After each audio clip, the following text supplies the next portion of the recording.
Olá, ouvintes do podcast. Eu sou a Daniela Abreu e trago para vocês mais uma coletânea de relatos. A sombra na parede. Segundo a minha mãe, eu possuo um certo grau de mediunidade. Já houve várias ocasiões onde coisas inexplicáveis aconteceram comigo. Desde prever acontecimentos terríveis, ver, ouvir e sentir presenças, dentre outras coisas. Mas esse caso em particular foi o mais próximo de ter entrado em contato com o sobrenatural.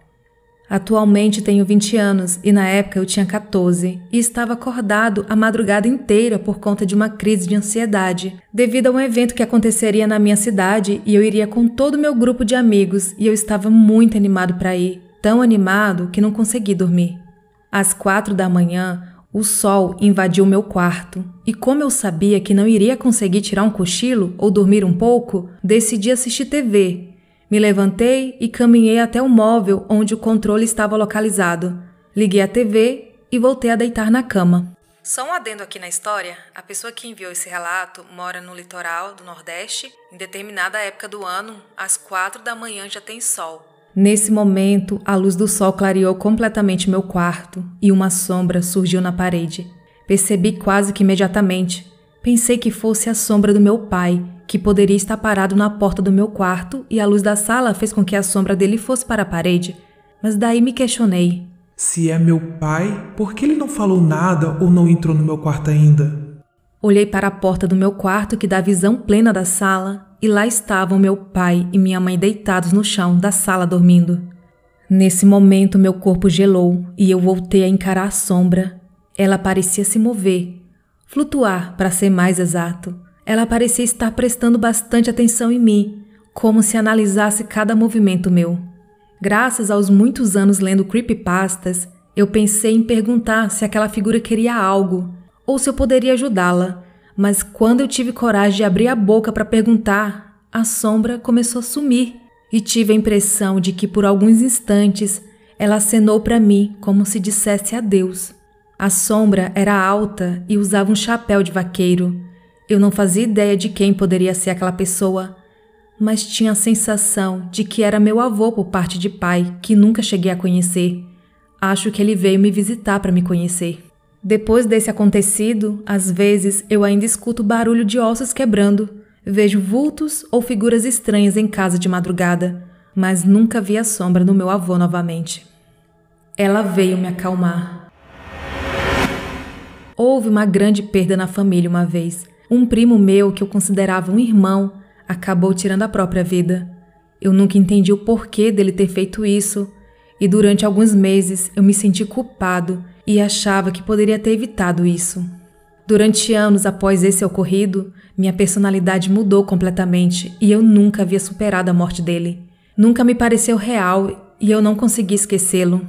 Certa vez em que eu havia passado grande parte da noite chorando de forma descontrolada por conta de uma série de outros problemas e também por conta da saudade que eu sentia do meu primo, eu caí no sono por exaustão de tanto que eu havia chorado.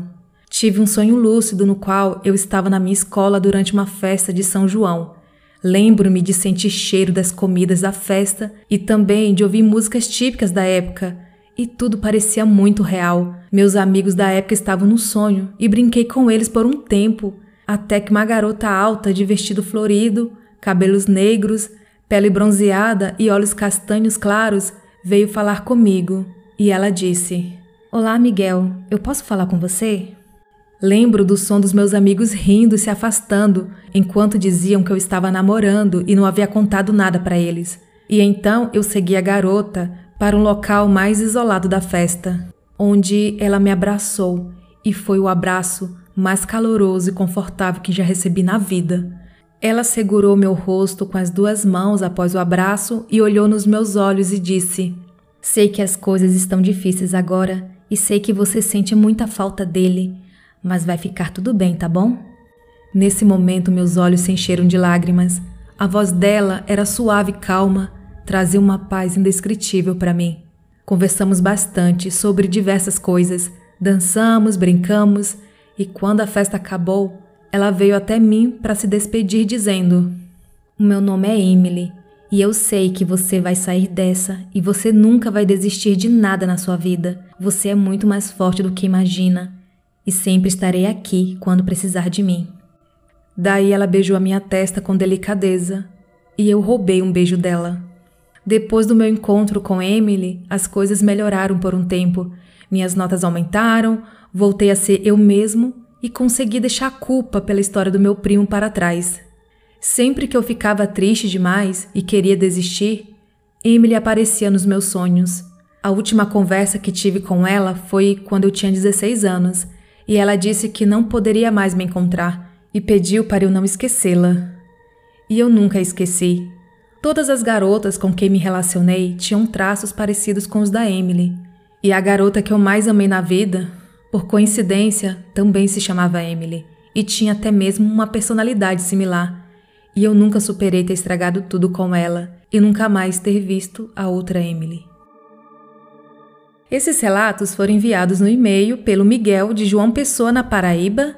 Obrigada pelo relato, Miguel. Gente, curioso que eu recebo bastante relato lá de João Pessoa, na Paraíba, da Paraíba em geral. É bem frequente aqui no podcast. Tem também do Casa Fantasma. As pessoas da Paraíba gostam de escrever e mandar relato, né? Muito obrigada.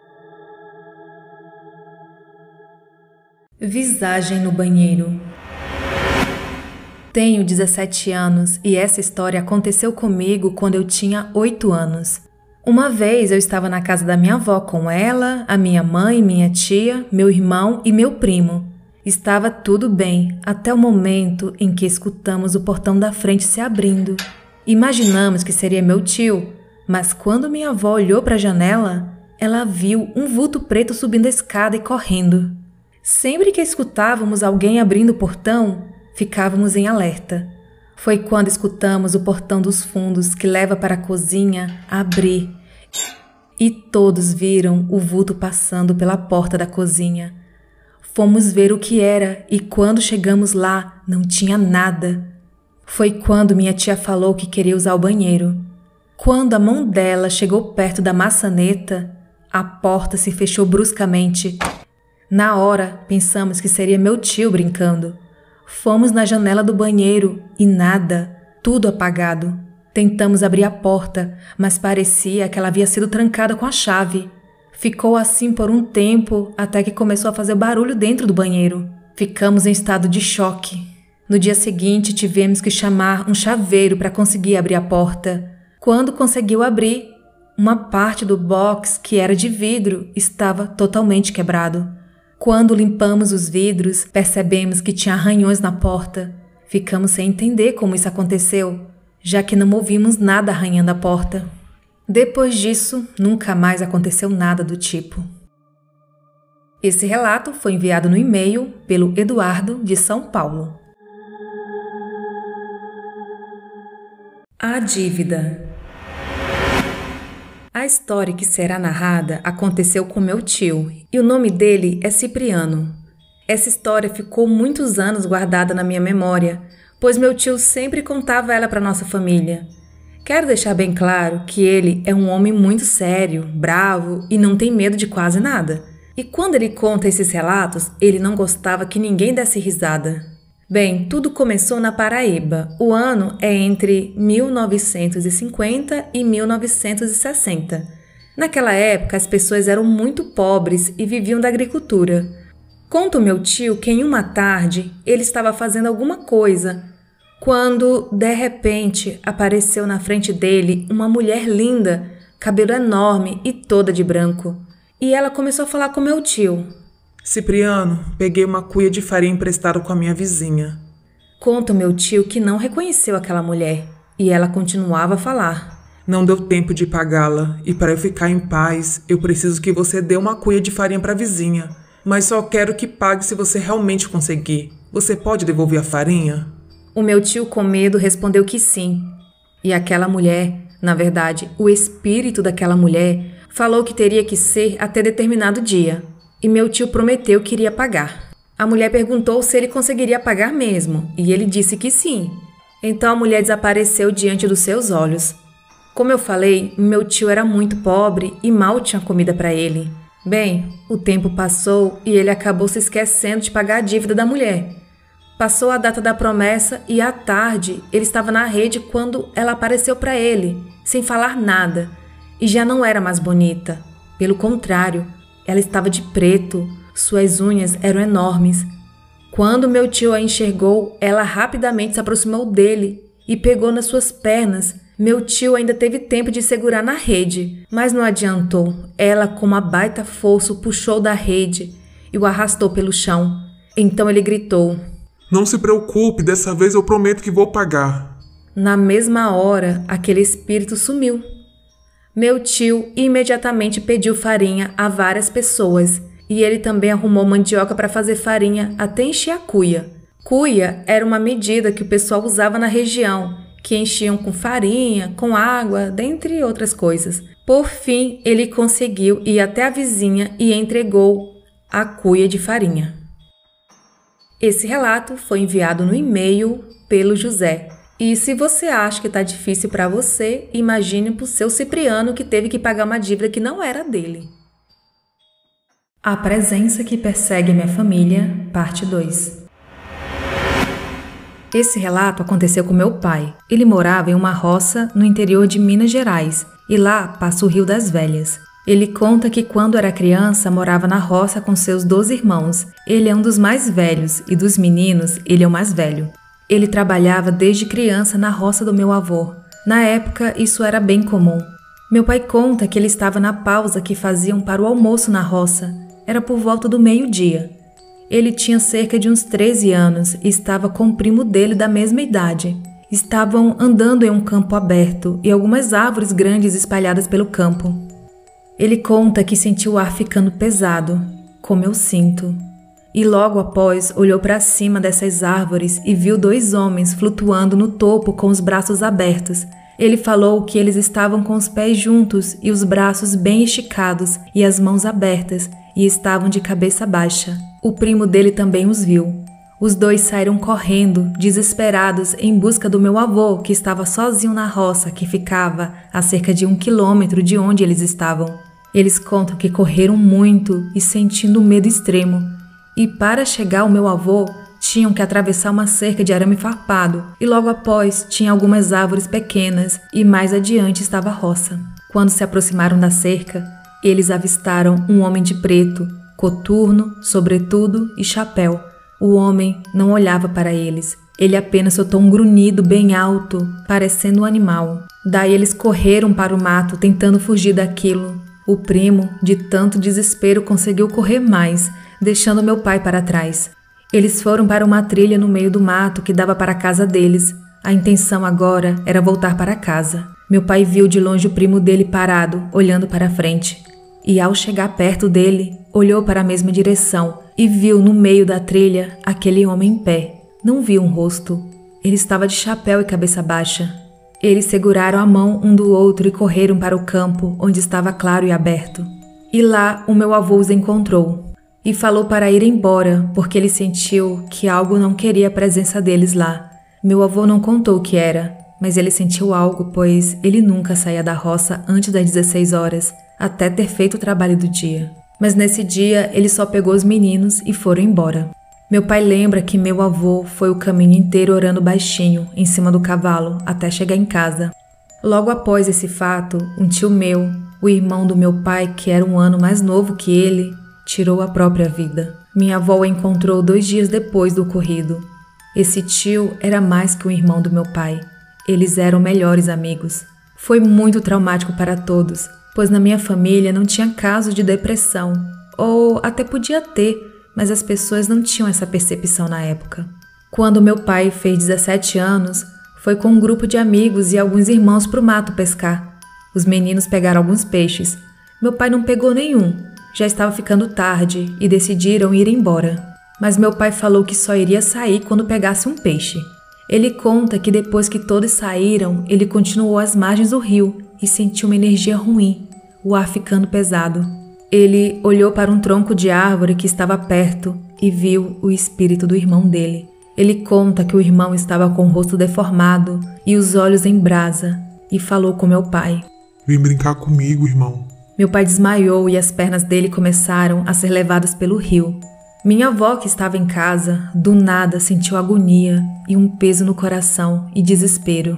Não tinha telefone, isso foi no final dos anos 80. E quando meus tios e os primos dele chegaram em casa, minha avó mandou eles irem atrás do meu pai. Quando chegaram lá, a água estava quase afogando meu pai. Ele ainda estava desmaiado. Eles carregaram meu pai até o vilarejo e arrumaram um carro para levá-lo para o hospital da cidade. No caminho, meu pai acordou gritando, se debatendo no carro, desesperado, e desmaiou de novo. No hospital, ele foi medicado. Quando acordou, ele estava mais calmo. Os médicos não descobriram o motivo do desmaio, pois meu pai nunca havia desmaiado antes, não tinha nenhuma doença perceptível. Ele é assombrado com isso até hoje. Como falei no relato anterior, minha família é muito religiosa. Meu pai e minha mãe não são. Eles falam que isso é perturbação do inimigo e várias outras coisas. Mas meu pai não acredita, ele só ignora. Eu vi esse homem outra vez, que me recordo agora. Estava com meus primos, já tinha uns 15 anos. Meu tio estava dirigindo o carro e estava na roça indo para a cidade. E eu vi um homem bem de longe, no meio da estrada. Pensei comigo, ele vai sair quando chegarmos perto. Era dia claro, estava bem nítido. O carro estava cheio de adolescente e meu tio mais velho no volante. Íamos na cidade tomar sorvete. Meu tio dirigindo normalmente e o homem não dava sinal de que iria sair do meio da estrada. E quando chegou bem perto, eu gritei pro meu tio parar o carro e baixei a cabeça esperando o impacto. Mas no momento que fui abaixando a cabeça, percebi que as roupas dele não eram de pessoa que mora na roça. Ele vestia um sobretudo. Meu tio se assustou, todos pararam de falar. Ele parou o carro e não tinha ninguém na estrada, mas parece que somente eu o vi. Se eu tivesse dirigindo ou se tivesse do lado do motorista, provavelmente teria puxado o volante para desviar. Todos ficaram com medo. Eles já sabem o que acontece comigo. Alguns deles também têm experiências. Inclusive, a minha prima do relato do namorado do apartamento estava junto comigo. Na época também tinha 15 anos. Bom, compramos o sorvete e tentamos esquecer aquele clima ruim. Chegando em casa, meu tio contou para as minhas tias e elas conversaram comigo. Falaram que eu preciso orar, pois ele pode voltar.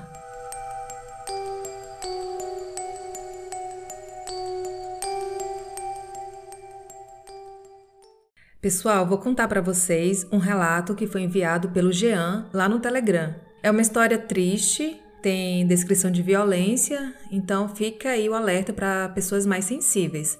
É sobre um feminicídio, mas o foco do relato será como um acontecimento tão brutal mexe com uma família, aguça a intuição, a premonição.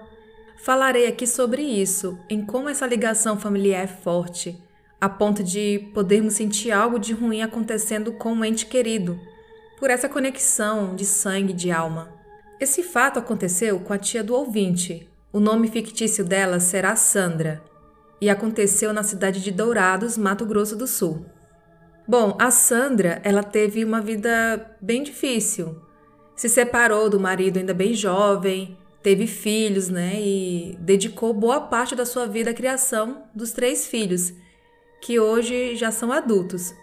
E a Sandra ralava muito, ela ganhava a vida como diarista, doméstica, sempre em prol do bem-estar dos filhos. Depois, com o tempo, os filhos já crescidos e ela já com seus 48 anos de idade, mais ou menos, ela se permitiu viver a vida dela como mulher. Então ela se permitiu sair, se divertir, conhecer pessoas. E uma característica bem marcante da Sandra era a alegria.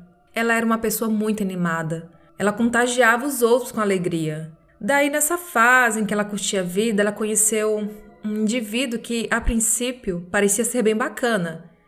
E ele foi bem recebido pela família dela, exceto pela mãe, a avó do ouvinte. Vou chamá-la aqui de Dona Maria. A Dona Maria, ela é bem religiosa e ela sentia que tinha algo de errado com ele. Ela não se agradava dele, aquele pressentimento de mãe, sabe? Que ela nem sabia explicar o motivo, mas que ela sentia. Não demorou muito, todos puderam ver que Dona Maria estava certa, pois logo esse indivíduo mostrou a verdadeira face, que sabemos que uma máscara não fica por muito tempo, ela acaba caindo, um dia ela cai. Toda a família percebeu que algo estava errado, a princípio porque a Sandra mudou muito o seu jeito de ser. Ela se tornou uma pessoa calada, introvertida. Acredito que tudo de ruim ela guardava para si, ela não desabafava com a família. As coisas foram só piorando com o passar do tempo. O indivíduo era muito ciumento, possessivo, aquele tipo que a gente já sabe como é que é. E só quem vive uma situação assim sabe como sair disso. Pode não ser tão fácil como pensamos. Envolve muitas questões, como medo do marido ou namorado fazer algo mal para a família, por ameaças já feitas. Enquanto a Sandra passava por tudo isso calada, Dona Maria era atormentada por sonhos ruins e mau pressentimentos, e isso se tornou muito frequente. Ela sabia que isso era um aviso de que algo ruim iria acontecer. Depois de um tempo, todos já sabiam que a Sandra era ameaçada. Ele ameaçava os netos dela, além das agressões físicas que ela sofria.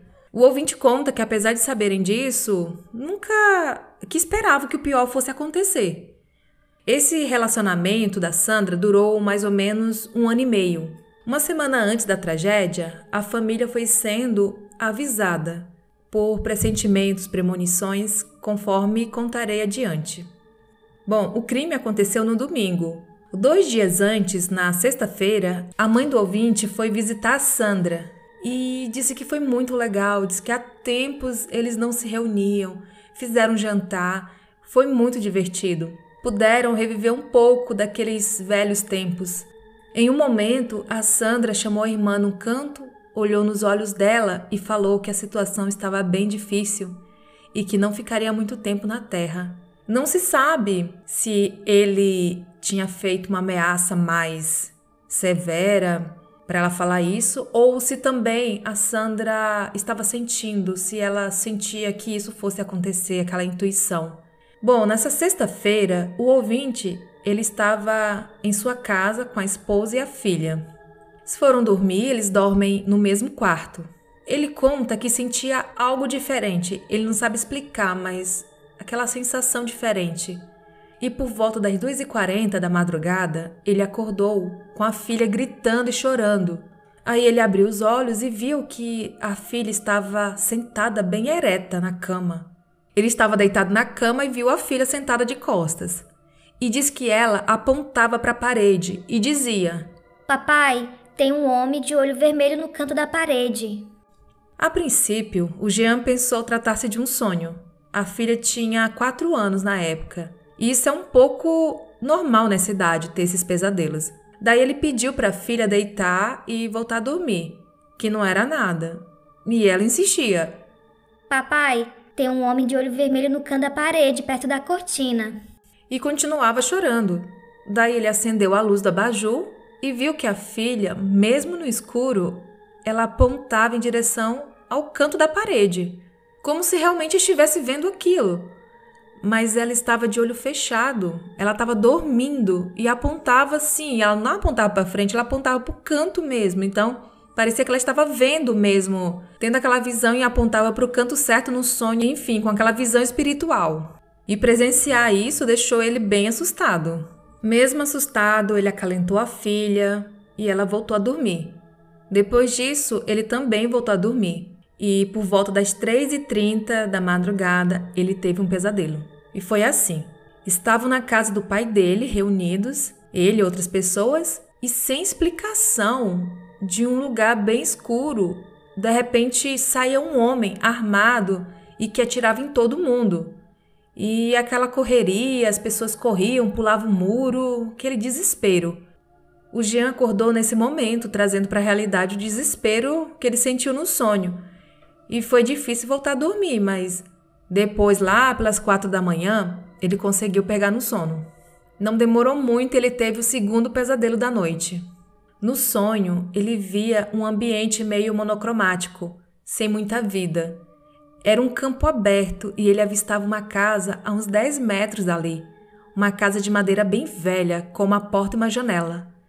E na porta tinha uma mulher com um semblante bem triste. Os pés ele não conseguia ver. Ela vestia uma roupa toda esfarrapada, o cabelo desajeitado sobre o rosto e ela carregava uma criança em seu colo. E tudo isso num tom cinza de tristeza. Ele olhava fixamente para a mulher. De repente, ele viu um objeto que ele não soube descrever. Isso ficou vago no sonho. E esse objeto perfurava as pernas da mulher, o corpo dela todo, a criança. E por fim, esse objeto perfurava o rosto da mulher. Aí ele acordou assustado mais uma vez e ficou com esse sonho na cabeça o dia inteiro. Ele foi trabalhar incomodado. Ele contou para a mãe sobre o sonho. Foi uma coisa bem terrível, bem marcante.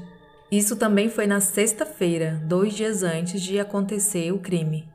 Quando foi no domingo pela manhã, ele foi para a casa da mãe dele e de lá ligaram para essa tia Sandra e estava tudo bem. Ele conta que o clima era só de alegria. Isso foi pela manhã. Quando foi por volta das 18 horas, a mãe dele recebeu uma ligação e recebeu a trágica notícia, assim de forma seca. A notícia é que a Sandra tinha sido assassinada por tiros. Não só ela, como também a netinha de 3 anos que estava em seu colo. E o assassino, que é o até então namorado da Sandra, cara, ele estava fora de si. Ele tinha plano de atirar em mais pessoas e aconteceu conforme o sonho do Jean. Disse que teve tiros, correria, conforme ele havia sonhado, pessoas pulando o muro. Depois de atirar em Sandra, ele saiu à procura de mais pessoas que ele queria levar, mas não encontrou. E por fim, ele parou em frente a uma igreja, subiu no altar e acabou com a vida dele. Loucura, né? Bom, gente, como eu falei, o foco da história, né? A gente trata aqui mais do sobrenatural, não de crime. Mas infelizmente essa história envolve esse crime trágico que mexeu com a família. E a gente pode observar que isso existe mesmo. É bem comum relatos de pressentimentos, de que algo ruim vai acontecer com alguém. Não só assassinato, mas um acidente, outras e outras situações. Em alguns casos as pessoas conseguem até reverter a situação, até prevenir essa palavra, né? Que aquilo não aconteça. Eu sonhei que isso vai acontecer, não viaje, não faça isso, não vai para tal lugar. Às vezes a pessoa nem sabia de algo que a pessoa iria fazer, só avisa que sonhou e a outra pessoa, não, realmente eu tinha isso planejado, mas já que você sonhou, não vou fazer, enfim. Mas o caso da Sandra é um caso bem complicado, muitas mulheres passam por isso diariamente e é difícil sair da situação, ela mesma sabia disso, ela não conseguia sair.